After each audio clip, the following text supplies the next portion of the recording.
Hey guys, so welcome to the second lecture for probability. Now this question says, a circular spinner which is divided into two halves with colors red and blue is spun 3 times. Draw a tree diagram for the experiment. Okay, so let's quickly draw this out. So we have a spinner that has red and black, or red and blue, apologies, and it has been spun 3 times. So that's the first spin there. Then there is a second spin, so red and blue, second spin. Then we have a third spin. So again, red and blue, red and blue, red and blue, and we have red and blue. So it's divided into two halves, so the probability of getting red is the same as the probability of getting blue, which is simply half. So we have halves sitting across all of them. So let me just quickly fill these in.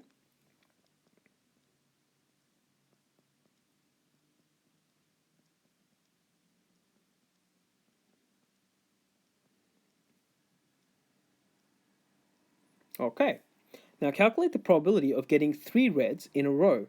Okay, so let me use a red color. So that red, and that red. So again, guys, what is the probability of getting 3 reds in a row? That would be 1 out of 8, because it's the same as doing half times half times half, which is 1 over 8. Or the other way to look at it is there are 8 possible outcomes. So there's 1, 2, 3, 4, 5, 6, 7, 8 possible outcomes, and red is simply one of them. The other part is calculate the probability of getting at least one red. At least one red. So it could be 1, 2, or 3. That would be the same as getting anything but blue, blue, and blue, correct? So the probability of getting, let me just use the white color again, it's a little bit more legible. So the probability of getting blue, blue, blue is simply 1 out of 8. So the probability of getting not blue, blue, blue, which is the same as getting at least one red, is 1 minus the 1 over 8, which is simply 7 over 8. Simple as that.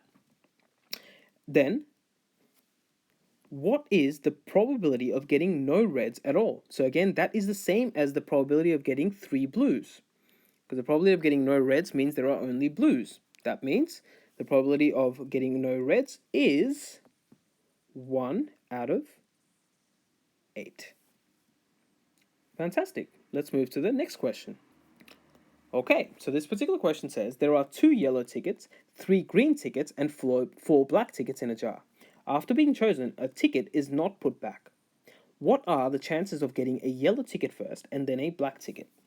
Okay, so there are 2 yellow, 3 green, and 4 black tickets. Let me just quickly write this out. So 2 yellow, 3 green, and 4 black. So we have yellow, green, black.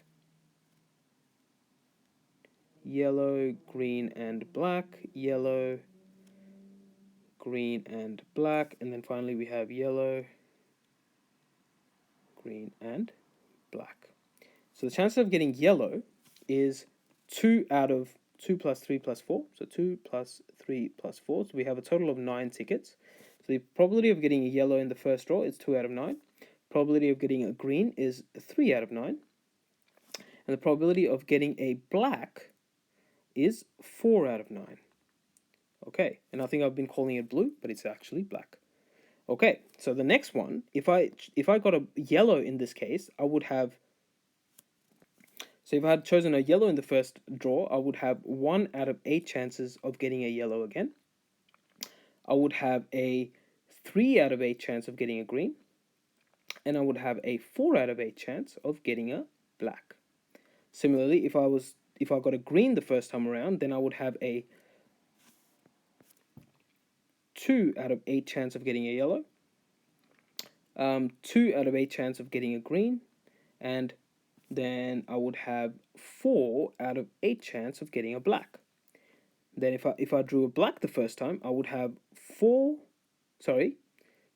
out of 8 chance of getting a yellow, 3 out of 8 chance of getting a green, And then I would have 3 out of 8 chance of getting a black. Okay, man, that was painful. All right, so what is the probability, or what are the chances of getting a yellow first, so this one there, and then a black ticket, which is this one there, so YB. So the probability of YB is simply 2 over 9 multiplied by 4 over 8, which gives me 4 goes into 4 once, 4 goes into 8 twice, 2 goes into 2 once, 2 goes into 2 once. That gives me 1 over 9. So the probability of getting a yellow and then a black is simply 1 out of 9. Okay, let's move on to the last question. So this question says Julia spins 2 spinners, one of which is labeled 1, 2, 3, and the other is labeled 4, 5, 6. Draw a tree diagram for the experiment. Okay, so she spins the first one. So it gives me 1, 2, and 3. So the probability of getting 1 is 1 out of 3, 1 out of 3, and then 1 out of 3 as well. And then she spins another one, which is 4, 5, 6. So 4, 5, and 6. So 1 out of 3, 1 out of 3, and 1 out of 3. And then we have 4, 5, 6 again.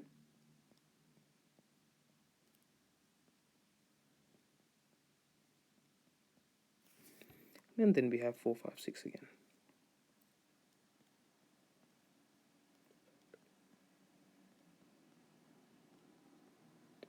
Okay, what is the probability that the spinners stop at 3 and 4?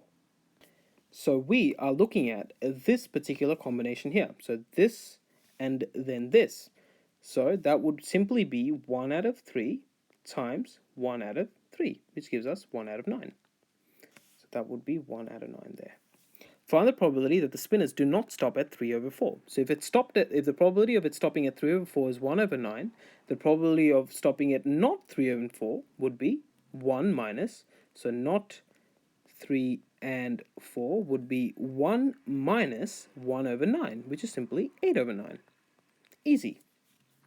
And then finally, we have what is the probability that the first spinner does not stop at 1? So not this one means it'll either be this one or this one. So out of a possibility of 3, the probability of it not stopping at 1 is simply 2 out of 3. Pretty straightforward. So guys, that brings us to the end of the second probability lecture. Again, guys, I really hope this was helpful. Again, some simple sort of questions, or some obvious sort of questions using tree diagrams. Please do make sure that you have a go at the worksheets. That'll help you really cement some of the learnings that you've picked up from these lectures. In the meantime, I will see you in the quadratic equations lecture. Thank you, guys.